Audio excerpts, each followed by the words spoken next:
મેઘા Pipaliya pay centre શાળામાં નવરાત્રિ મહોત્સવની અનોખી ઉજવણી કરવામાં આવી। અમરેલી જિલ્લાના કુકાવાવ તાલુકાની શ્રી મેઘા પીપળિયા પે સેન્ટર શાળામાં દરેક તહેવારની જેમ આ વર્ષે નવરાત્રિ તહેવારની ધામધૂમથી ઉજવણી કરવામાં આવી હતી।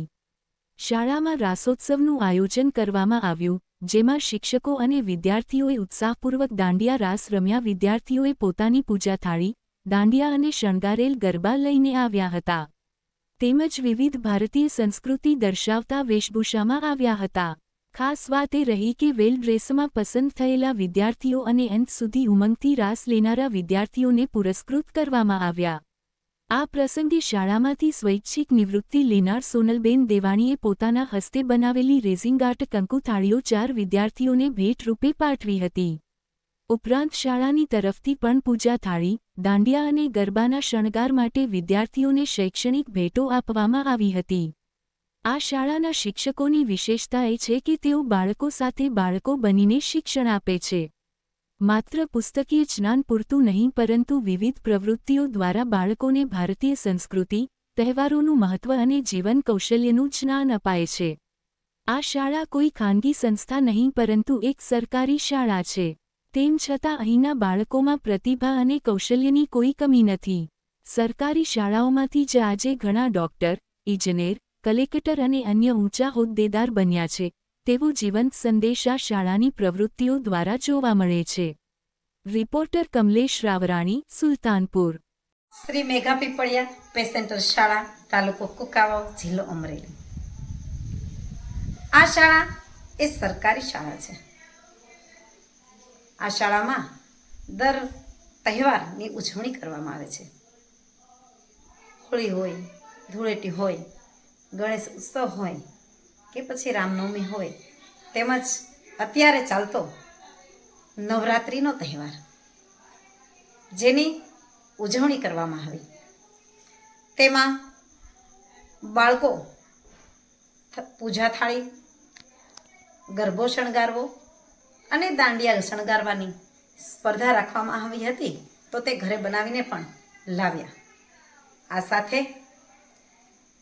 શાળા ટ્રેડિશનલ વેશ માટે પણ સ્પર્ધા યોજવામાં આવી હતી, તેમજ પ્રિન્સ અને પ્રિન્સેસ પણ નક્કી કરવામાં આવ્યા હતા અને સ્પર્ધકના જે પ્રથમ નંબર આવેલ બાળકોને ઇનામ પણ આપવામાં આવ્યા હતા, જેમાં પ્રિન્સ અને પ્રિન્સેસ તેમજ વેલડ્રેસમાં આવેલ પ્રથમ નંબરના બાળકોને આ શાળામાંથી સ્વૈચ્છિક નિવૃત્તિ લેનાર સોનલબેન દેવાણી, કે જેમણે સતત ને સતત આ શાળાને યોગદાન આપી રહ્યા છે, એવા બહેનશ્રીએ રેઝિંગ આર્ટમાંથી બનાવેલી કંકુની પૂજા થાળી શાળાના બાળકો માટે મોકલાવેલી હતી, જે અમે ભેટ અર્પણ કરી।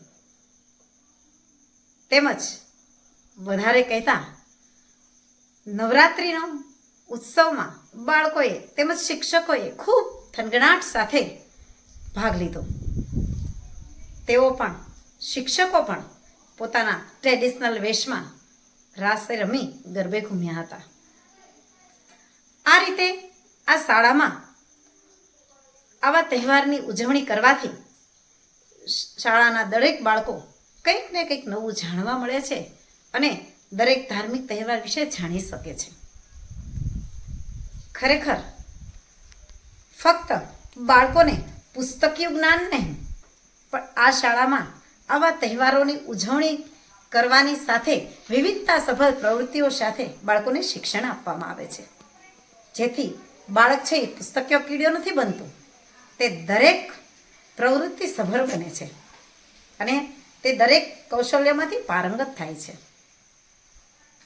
હાલની તકે તમે જુઓ છો ને કે ડૉક્ટર, એન્જિનિયર કે પછી કોઈ કલેક્ટર કે એવા ઉચ્ચ હોદ્દાવાળા વ્યક્તિઓ હોય છે, તે સરકારી શાળામાંથી જ ગયેલા હોય છે અને તેમાં જ ભણીને આગળ વધ્યા હોય છે। તો ખરેખર સરકારી શાળા એ શ્રેષ્ઠ શાળા, કેમ કે તે દરેક પ્રકારની પ્રવૃત્તિથી શિક્ષણ આપવામાં આવે છે। આમ સરકારી શાળામાં ખરેખર શાળાના બાળકોને ભણાવવા જોઈએ અને સરકારી શાળાને આગળ વધારવી જોઈએ। સાથે સાથે એ પણ કહેવું જરૂરી છે કે ગામ લોકોનો ફાળો પણ ખૂબ આ શાળાને છે. એ સિવાય નવરાત્રિ એ ખરેખર જગદંબાનો તહેવાર અને આ શાળાની બાલિકાઓ એ ખરેખર જગદંબાની જ અવતારરૂપ છે અને એ પણ ગરબે રમે છે. આવા નવરાત્રિના રાસોત્સવમાં બાળકો માતાજી જેમ કે આ વખતે ખોડિયારમાંનું પહેરવેશમાં આવેલ બાળકી ખોડિયારમાં બની હતી. તો આવી રીતે બાળકોને પણ કંઈક ને કંઈક નવું શીખે છે અને ઘરેથી પણ માતા પિતાનો સહયોગ ખૂબ સારો રહે છે. અસ્તુ જય હિન્દ.